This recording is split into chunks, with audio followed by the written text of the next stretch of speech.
there is only one God, and his name is death. And there is only one thing we say to death. Not today. Jon lies that he is well when asked by Lord Commander Mormont. His right hand is swathed in bandages halfway to the elbow and pains him constantly. When he threw the burning curtains onto the Wight of Othor, Jon burned his hand more seriously than he realised, but Maester Aemon has assured him that there will be no permanent damage aside from the scars. Jon is glad, however, that only Ghost can see him writhe and weep from the pain at night. Yet when he does manage to sleep, Jon has nightmares of battling a wight with his father's face that are far worse.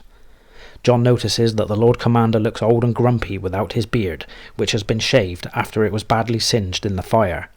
Mormont explains to Jon that the Ranger's search has found no sign of his uncle or more wights. 2 of those were bad enough. Still, both Mormont and Maester Aemon are sure that there will be more, because the cold winds are rising. Jon states that there was a bird last night, saying he hoped for news of his father. Mormont assures Jon that he would have told him if there was. This message brought word that Sir Barristan Selmy has been cast out of the Kingsguard and is now wanted for treason, having killed 2 gold cloaks sent to arrest him. Mormont's distaste is for plain men who would send gold cloaks to arrest a knight as renowned as Sir Barristan the Bold. The Lord Commander goes on to lament that they have white shadows in the woods, undead stalking the halls, and a boy on the Iron Throne. Mormont notes that Grand Maester Pycelle did not include any news of Jon's sisters. They only tell the Night's Watch what they want them to know. Jon thinks that he is only told what Mormont wants him to know. He has heard nothing of his brother Robb Stark in the south. Mormont asks when Maester Aemon believes Jon will be able to resume using his hand, and Jon says soon, and the Lord Commander brings out a sword, declaring that Jon is ready for it. Jon is puzzled but is told to take the sword, and he recognises it as a bastard sword of Valyrian steel. Mormont explains that the sword is named Longclaw and has belonged to House Mormont for 5 centuries. After it was burned in the fire in his tower, Mormont has had the pommel remade into the likeness of a white wolf's head with red garnets for eyes. When he was young, Jon dreamed of doing great deeds and being granted ice in reward for saving his father's life, but he knew it was a folly. Now the memory that he might wish to steal his brother's birthright shames him. Jon does not feel that he deserves Longclaw either and attempts to decline, but Mormont insists that he has earned it with his quick thinking to use fire to destroy the Wight. Jon accepts, but reminds himself that Mormont is not his father and he still dreams of ice. Mormont tells Jon that he will now have to practice his 2-handed strokes as well, suggesting that Sir Endrew Tarth from the Shadow Tower, who will assume the duties of Master-at-Arms, can help him. Sir Alliser Thorne has been sent to King's Landing with the hand of Jafer Flowers to attempt to get the Boy King's attention. Mormont explains that a message from an anointed highborn knight should get more attention than from an old crow. It also puts 1,000 leagues between Jon and Sir Alliser. Mormont insists, however, that none of this means he approves of Jon's actions. It takes a man to wield Longclaw and he expects Jon to act the part. Jon agrees, thinking again that it is not the blade he would have chosen, but a fine one. He is also glad to be free from Sir Alliser. Then Mormont sends Jon to fetch his supper. As he leaves, Jon sees the guard smiling. One man comments on the sword's quality, and another tells Jon he earned it. Jon is angry, but cannot say why. Outside, Jon's friends are waiting for him, wanting to see the sword. Pip jokes that Jon is probably the only man in the entire history of the Night's Watch to be rewarded for burning down the Lord Commander's tower. Even Jon has to smile. No one blames him for setting the fire that destroyed the Wight, even if it did gut the top 2 floors of the tower.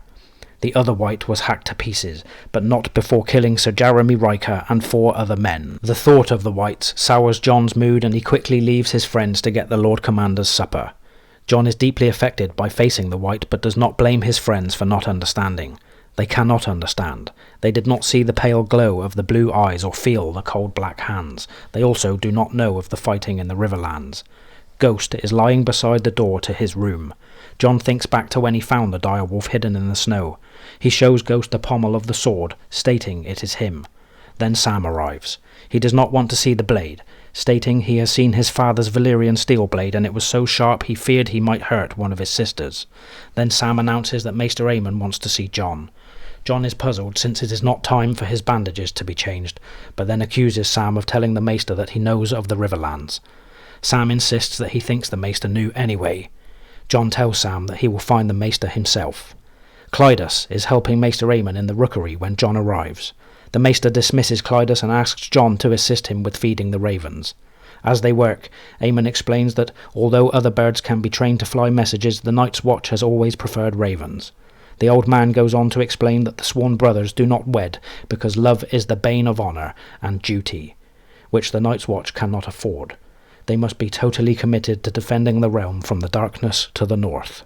When Jon fails to understand, the Maester explains that in every man's life there comes a day when he must choose between his duty and his family, and only one man in 10,000 is strong enough to choose duty. Jon questions if the Maester believes this is his day. Maester Aemon only replies that he knows the choice is always hard, and Jon insists that the old man does not know what it feels like to be in his situation. Maester Aemon sighs and sadly tells Jon that his vows have been tested 3 times, once as a boy, once in his prime, and once as an old man.